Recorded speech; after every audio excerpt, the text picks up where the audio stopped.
The other supplement I was asked about is Lauracidin. This one is a derivative from our friend coconut and looks like it's very low oxalate because it's essentially extracted from coconut. And this is a very nice broad spectrum antimicrobial. So it seems to work in a way which doesn't impact the body as negatively as perhaps a prescription or an herbal antimicrobial. Seems to be gentler, and it does have some antiviral capacity as well. So this could be a really good support if your immune system's kind of challenged by all the stuff that's going on currently. I have not used it myself for a very long time. And it's funny how, as my interest goes from one thing to another, I can sometimes end up abandoning or just not sort of remembering something that I used to use. But Lauracidin does have a very good reputation in terms of helping people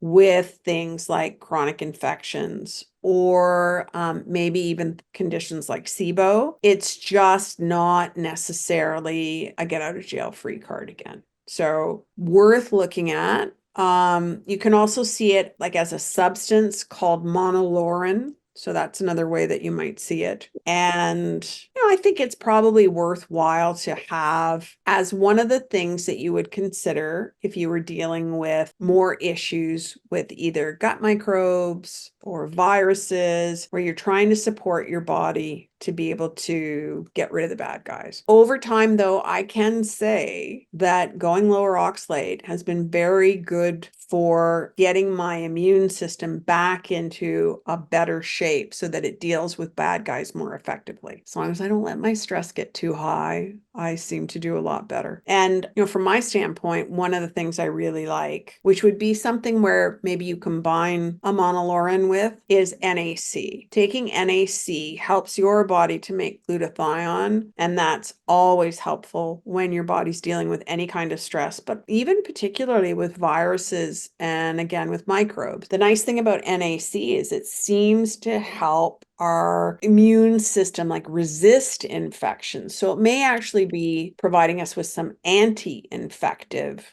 kind of support. And that puts it in a slightly different category, I'd say, than anything else.